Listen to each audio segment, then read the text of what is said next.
I've asked myself the question once,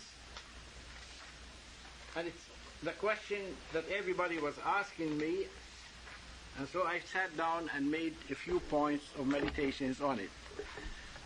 And that's the one point that I will give you tonight as a meditation. Why philosophy?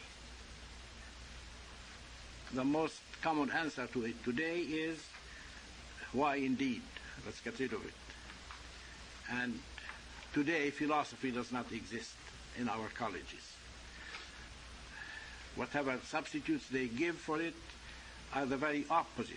They deserve to be called more sophistry than philosophy. They are distractions, they are fake substitutes. Instead of elevating the mind and making it more capable to have a deeper realization of the spiritual, whatever they are teaching today is doing the exact opposite. But we say, yes, philosophy is necessary and it will always be part of our crusade. And I say confidently that the reason that our crusade has lasted as it has, and every day we are still in existence and have not given in, have not compromised, by God's grace, it is a miracle and is a victory and is a great achievement.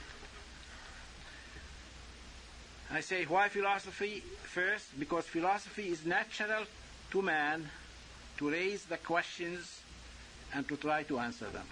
The questions of philosophy are the most natural questions every man, when he begins to think, must raise.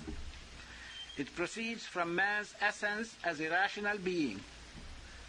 When sound philosophy is not cultivated, false and subversive philosophies invariably arise. So that's one point you can think about.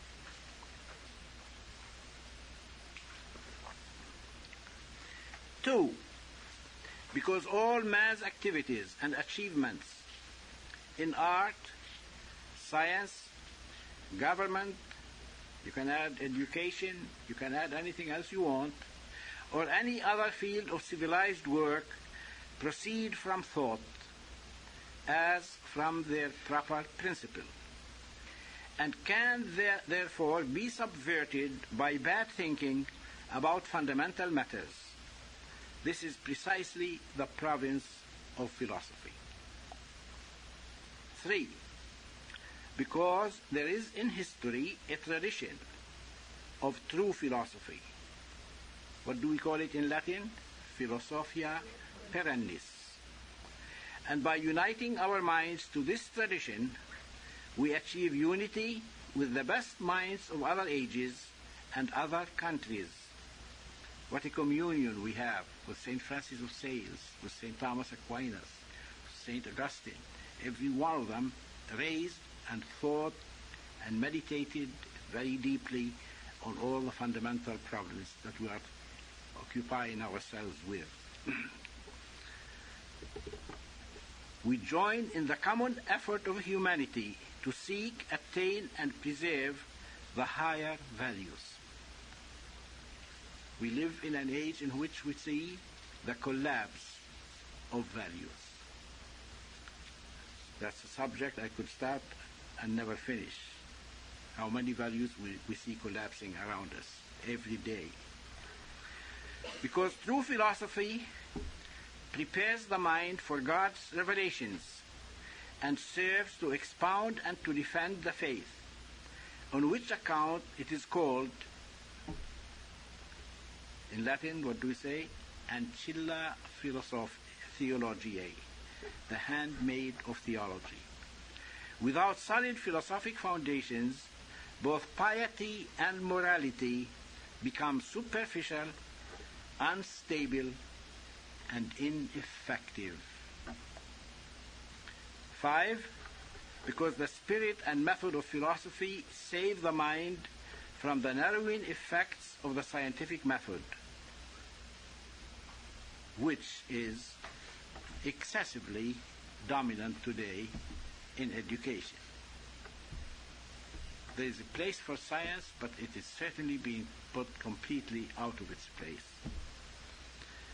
And from its hasty and unwarranted conclusions, so often opposed to faith and to proper order, philosophy upholds the reality of the spiritual, the primacy of the contemplative over the pragmatic, and restrains against the scientific tendencies towards materialism and other forms of monism. 6. Because sound philosophy is one of the weapons used in the evangelization of the nations, involving, as it does, a common human value. When you speak about wisdom, wherever you go in the world, you find a response. Nobody tells you, what are you talking about? It's somehow one of those things that were very precious in the mind of our common father, Adam. And while many of the traditions that were given to Adam, or that he attained in a long life of penance and dedication and devotion, so that he deserves to be commemorated in the martyrology on the eve of Christmas, many of these traditions have become distorted. Yet, one of the values that somehow survived all the thousands of years that have come since is the value of wisdom. Every nation or people, no matter how far removed, no matter how you might call savage in their manners, they all know what you mean when you say wisdom. And when we say it is our duty constantly to seek wisdom. I will be going to thoughts like that every week for a while as continuing my introduction. I didn't feel that I completely satisfied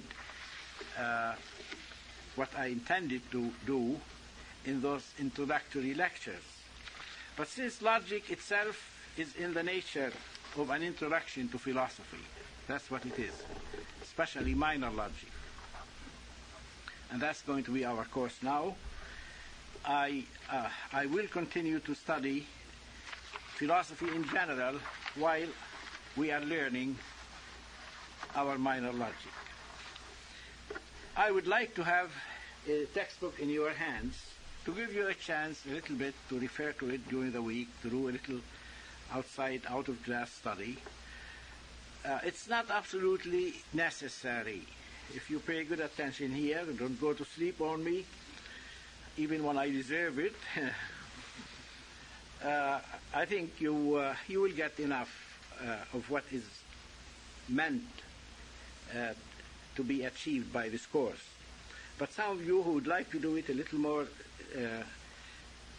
in a more academic way, it will be helpful if you have in your hand a textbook, and we might be able to provide sheets or something. We have been talking about it, and I'll let you know more next week. You know now that the first thing we study in philosophy is minor logic. And minor logic is defined as, I told you the definition before, let us review it: the science and art of correct reasoning. In all science, we reason. In logic, we reason about reason. That's why we say we let the mind reflect on its own activities. We try to think about how we think. And what do we mean by correct reasoning? What makes one kind of reasoning or thinking correct and the other one incorrect? If you see a man walking,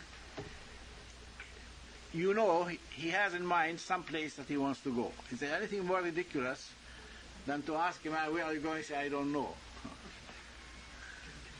Once he knows, when he doesn't know where he's going, there's no such thing as losing the way.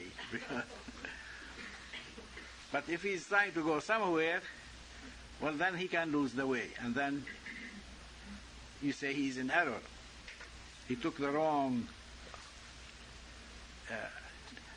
road. Now, where are we going when we reason? We are going towards the truth.